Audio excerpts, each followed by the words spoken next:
Hi, I'm Father Jim Martin. I am editor-at-large at America Magazine. And here at America, we are celebrating Pope Francis's first year in office. You might remember that when he was elected Pope, there was a big question on everyone's mind, at least we were asked it a lot here at America, which was, how much will Pope Francis's Jesuit background and heritage influence him as Pope? And I think a year into his papacy, we can see that the answer is a lot. Here are a few ways that we can see Pope Francis's Jesuit heritage in action.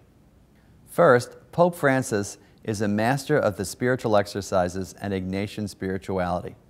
You probably know that when he was a Jesuit, Pope Francis was the novice director of the Argentine province of the Society of Jesus. That means that not only does he know the spiritual exercises of St. Ignatius Loyola, his classic text, he has also given the spiritual exercises to the novices. In general, a lot of Jesuits say that the novice master is the holiest person in the province and the one best suited to give the spiritual exercises. So here's a man who really knows Ignatian spirituality.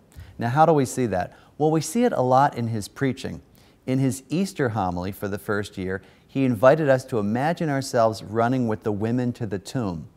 And more recently, in a homily at a parish in Rome, he imagined the listeners, he actually said to them, close your eyes and imagine yourself at the River Jordan and imagine Jesus being baptized. And he said, now close your eyes and talk to Jesus in your prayer. That is very Ignatian. Second, Pope Francis is detached.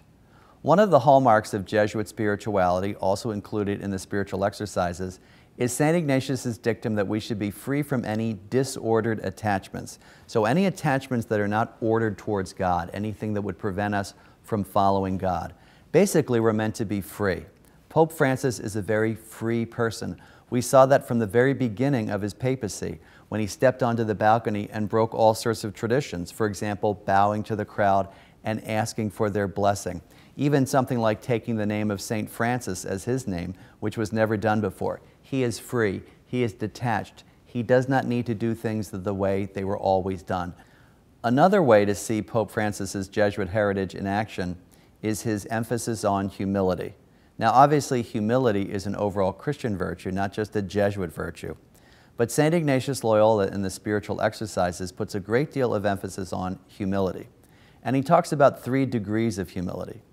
The first degree is the person who would never do anything immoral. The second degree is the person who, when faced with honor or dishonor, is indifferent or free. And the third degree is the person who actively chooses the humbler path because he or she wants to emulate Jesus Christ.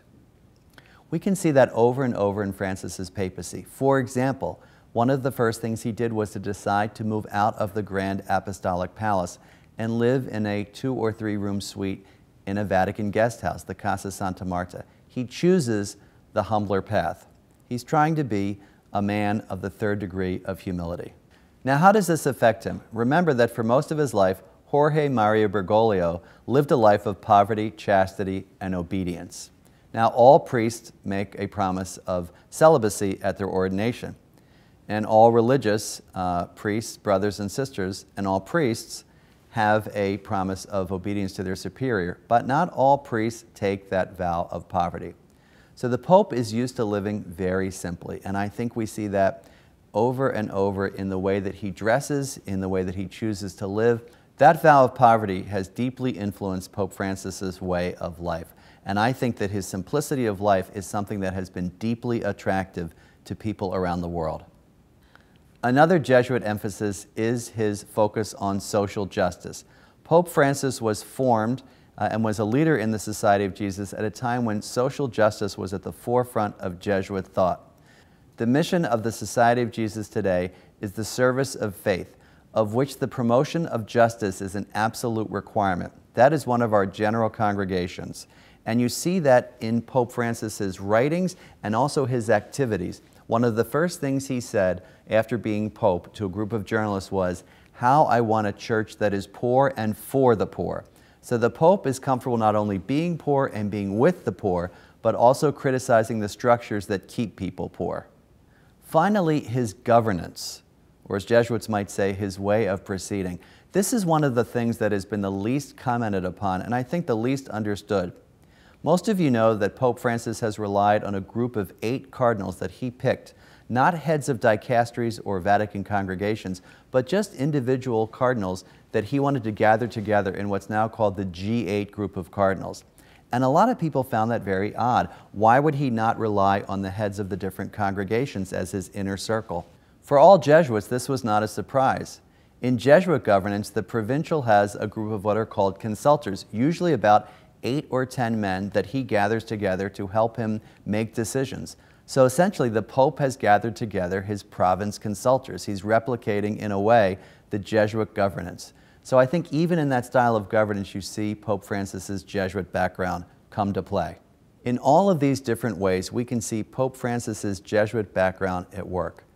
It's something that makes Jesuits very proud, not too proud. We're not supposed to be too proud, as I just said. And I also think it's a great gift to the Church. For too long, Jesuit spirituality and Ignatian spirituality has been something that I think has been kept in a kind of inner circle. And now with the election of Pope Francis, the whole world is able to appreciate and enjoy the riches of the spirituality of St. Ignatius Loyola. So congratulations to Pope Francis on his first year as Pope. We pray for you at America Magazine, and we pray for all of you who are watching. For America Magazine, this is Father Jim Martin. God bless you.